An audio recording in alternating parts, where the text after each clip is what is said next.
کیونکہ بہت سی ایسی آتے سیم یہی شخصیت آپ کو غیر قوموں میں بھی نظر آئے گی. آپ کو بہت سے غیر ایماندار نظر آئیں گے جو سگریٹ نہیں پیتے, بہت سے غیر ایماندار نظر آئیں گے جو شراب نہیں پیتے, بہت سے غیر ایماندار نظر آئیں گے جو بڑے اخلاقی طور پر اچھے ہیں, اور آپ حیران ہوں گے کہ ان کا اتنا اچھا اخلاق ہے.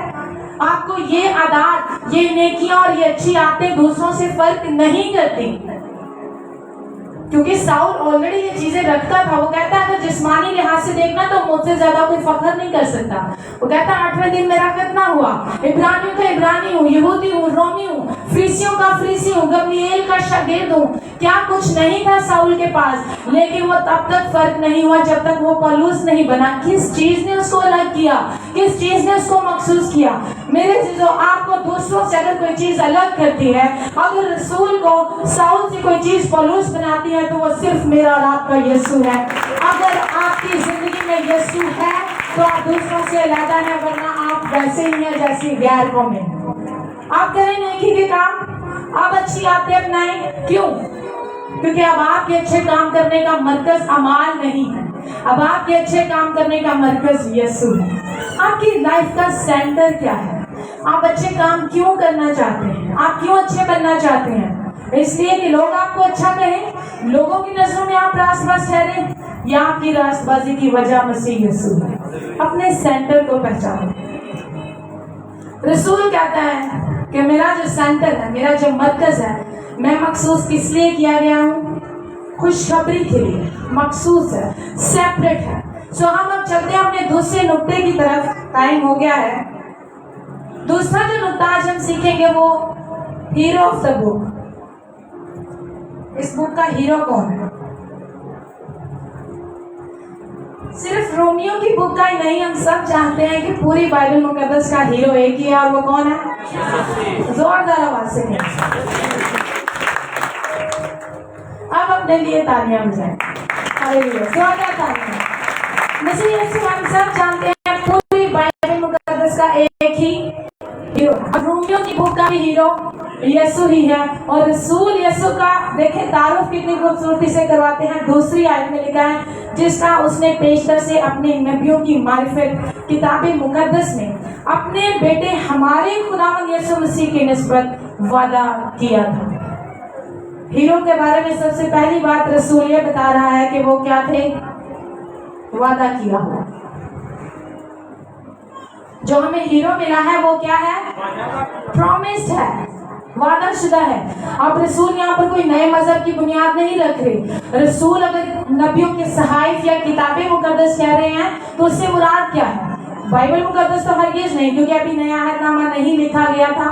اگر تب نیا عہد نامہ نہیں تھا تو پھر رسول کس کتاب مقدس کی بات کر رہا ہے؟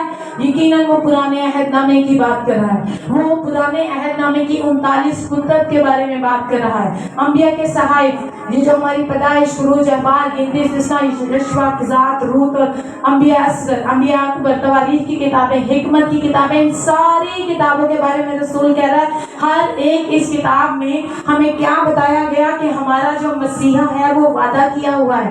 پیشتر سے خدا نے اس کی پیشن گوئیاں کی تھی. رسول اس کتاب کے بارے میں کہتا ہے پرانے عہد نامے میں ہر ایک آیت, ہر ایک صفحہ, ہر ایک سٹوری, ہر ایک بک ہمیں ایک ہی جانب اشارہ کرتی ہے, اور وہ میرا اور آپ کا مسیح یسوع. یہ وہ سائن بورڈز ہیں. جب آپ نے ایئرپورٹ کی جانب جانا ہوتا ہے تو وہ سائنس بنے ہوتے ہیں. اب آپ ادھر کو مڑ جائیں تو پرانا عہد نامہ ہر ایک کتاب ایک سائن بورڈ تھا ایمانداروں کے لیے, تاکہ وہ مسیح یسوع تک پہنچ سکے. آمین. اب خداوند کے ایک عظیم خادم کہتے ہیں جب رسول مسیح یسوع کو دمشق کی راہ پر ملا تو وہ عرب کو چلا گیا. غلطیوں کے کام میں رسول بتاتے ہیں کہ جب میں یسوع کو ملا تو کہاں چلا گیا؟ عرب کے صحراؤں میں. اور خداوند کے وہ خادم کہتے ہیں جب ساؤل مسیح یسوع کو دمشق کی راہ پر ملا تو عرب کے صحراؤں میں چلا گیا. اور جب وہ عرب کے صحراؤں میں گیا تو اس وقت رسول کے دل میں کیا تھا؟ سارا پرانا ہے نامہ, انبیاء کے صحائف, انبیاء اصغر, انبیاء اکبر, ساری کتابیں, سارا نالج اس کے کہاں پہ تھا؟ دل دماغ میں تھا. اور جب وہ عرب کے صحراؤں میں سے واپس آیا تو پھر اس کے دل دماغ میں کیا تھا؟ رومیوں کا خط، کرنتھیوں کا خط، فلپیوں کا خط، کولوسیوں کا خط، گلاطیوں کا خط، افیسیوں کا خط، یہ سارا علم رسول عرب کے صحراؤں میں سے لے کر میڈیٹیٹ کرتے ہوئے اور اسے جانا کہ سارا پرانا عہد نامہ مجھے میرے یسوع کے بارے میں بتاتا ہے. اور یسوع مسیح نے بھی یوحنا کی انجیل میں کہا یہ وہ ہے جو میری گواہی دیتی ہے. پرانا عہد نامہ ہمیں مسیح یسوع کے بارے میں گواہی دیتا ہے. مسیح یسوع صرف وعدہ کیا ہوا ہی نہیں بلکہ مہیا کیا گیا بھی ہے. ابراہم نے اپنے بیٹے سے کہا، اس نے کہا خداوند لکڑیاں ہیں، آگ ہے، بدرہ کہاں ہے؟ تو ابراہم نے اپنے بیٹے سے کیا کہا؟ خدا مہیا کرے گا. سو ہیرو آف دا بک، رومیوں کی کتاب کا جو ہیرو ہے وہ وعدہ بھی کیا گیا تھا اور ہمیں مہیا بھی کیا گیا تھا. رسول لکھتے ہیں اپنے بیٹے ہمارے خداوند یسوع مسیح کی نسبت وعدہ کیا تھا، وہ پرومسڈ ون تھا. اور پھر لکھتے ہیں جو جسم کے اعتبار سے داؤد کی نسل سے پیدا ہوا.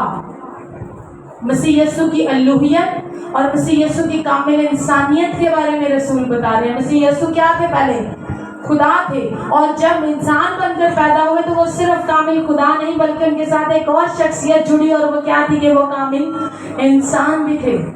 سو ہمارے لیے مسیح یسوع وعدہ کیا ہوا تھا اور ہمارے ہی لیے وہ مہیا کیا گیا، ہمارے ہی لیے وہ انسان بن کر پیدا ہوا، وہ کامل انسان اور کامل خدا. تیسرا نقطہ مسیح یسوع کے بارے میں رسول فرماتے ہیں وہ قادر مطلق. وہ کیا ہے؟ اگلی آیت میں پڑھوں گی لیکن پاکیزگی کی روح سے، اس پر ہم بعد میں بات کریں گے، مردوں میں سے جی اٹھنے کے سبب سے قدرت کے ساتھ خدا کا بیٹا ٹھہرا. اب رسول ہمیں یہ بتا رہے ہیں کہ جو ہیرو ہے نا اس کتاب کا، جس کے بارے میں رسول یہ پورا خط لکھنے والے ہیں، وہ ہیرو قادر مطلق ہے. رسول کا ہرگز یہ مطلب نہیں وہ اس لیے قادر مطلق ہے کیونکہ اس نے لنگڑوں کو چلایا، وہ یہ بھی نہیں کہہ رہے وہ اس لیے قادر مطلق ہے کیونکہ اندھوں کو آنکھیں دیں، وہ اس لیے بھی نہیں کہہ رہے قادر مطلق ہے کیونکہ اس نے بیماروں کو اچھا کیا، بدروہوں کو نکالا، گوڑیوں کو پاک کیا. رسول سے وہ اس لیے قادر مطلق ہے کہ وہ تیسرے مردوں میں سے جی اٹھا جو ابھی تک کبھی کسی انسان کے بس کا دور نہیں تھا. کبھی ایسا ممکن ہی نہیں ہوا کہ کوئی مردوں میں سے جی اٹھے. رسول بتاتا ہے کہ جو ہیرو ہے وہ ہمارے لیے وعدہ کیا گیا، پھر ہمیں مہیا کیا گیا، اور وہ کیا ہے؟ قادر مطلق. اور بڑا اہم نقطہ جو رسول ہیرو کے بارے میں ہمیں بتاتے ہیں وہ یہ ہے کہ وہ ہیرو کیا ہے؟ پاک ہے. ہیرو کیا ہے؟ بے عیب. ہم سب جانتے ہیں مسیح یسوع میں کوئی عیب نہیں تھا، مسیح یسوع پاک تھے. اور یسوع نے سب کے سامنے کہا تم میں سے کون ہے جو مجھ پر کیا ثابت کرے؟ کیا کوئی مجھ پر گناہ ثابت کر سکتا ہے؟ یسوع نے ان کو چیلنج کیا کہ تم میں سے کون ہے جو مجھ پر گناہ؟ وہ خدا کا بے عیب برا تھا. یسوع پاک تھا. اور یسوع کے بارے میں خداوند کے عظیم خادم جان فلپس نے لکھا ہے، انہوں نے تھوڑا لمبا لکھا ہے، میں شارٹ آپ کے ساتھ بیان کروں گی. وہ کہتے ہیں کہ مسیح یسوع ایک کامل پاکیزہ زندگی کے حامل تھے. انہوں نے کبھی بھی کسی عورت کی طرف غلط نگاہ سے نہیں دیکھا، انہوں نے کبھی بھی اپنے منہ سے غیر مناسب الفاظ نہیں بولے تھے. وہ کہتے ہیں انہوں نے کبھی بھی خدا کی مرضی کے خلاف کچھ بھی نہیں کیا تھا. مسیح یسوع نے کبھی دوسروں پر برا اثر بھی نہیں ڈالا تھا. مسیح یسوع نے کبھی کوئی ایسی بات یا ایسا عمل نہیں کیا جس کے باعث ان کو معافی مانگنی پڑی ہو. مسیح یسوع کبھی بھی بہت جلدی نہیں تھے، کبھی بھی بہت لیٹ نہیں تھے. ہر ایک پیشن گوئی کے لیے، ہر ایک کام کے لیے وہ ہمیشہ وقت پر پہنچ جاتے تھے. اور وہ کہتے ہیں مسیح یسوع نے تقریباً دنیا میں 12,000 زمین پر زمینی خدمت میں تقریباً 12,000 دن گزارے. اور وہ کہتے ہیں اگر آپ ان 12,000 دنوں کو ایک ایک بھی کر کے دیکھیں گے تو وہ ہر دن مسیح کی پاکیزگی کے اعلیٰ معیار کی عظیم تصویر کو پیش کرتا ہے. کیونکہ میرا اور آپ کا ہیرو کامل پرفیکٹ. جتنے ہمارے نوجوان بیٹھے ہیں، اگر آپ کو کوئی مینٹر چاہیے، کوئی ہیرو چاہیے جس کی آپ پیروی کر سکیں، جس کو فالو کر سکیں، جس کا اٹھنا بیٹھنا کاپی کر سکیں، جس کا لہجہ کاپی کر سکیں، جس کی عادات کو آپ کاپی کر سکیں، تو میں آپ سب سے کہوں گی مسیح یسوع کو آزما کر دیکھیں. کیونکہ اس کا کامل کردار آپ کو کبھی بھی شرمندہ ہونے نہیں دے گا. وہ آپ کو ہمیشہ کامل کردار کے ساتھ ملے گا، اور یہی مسیح یسوع کی شخصیت ہے. آخر میں تیسرا نقطہ کہ مضمون کیا ہے، عنوان کیا ہے ہمارے اس پورے خط کا، اور وہ ایک ہی ہے،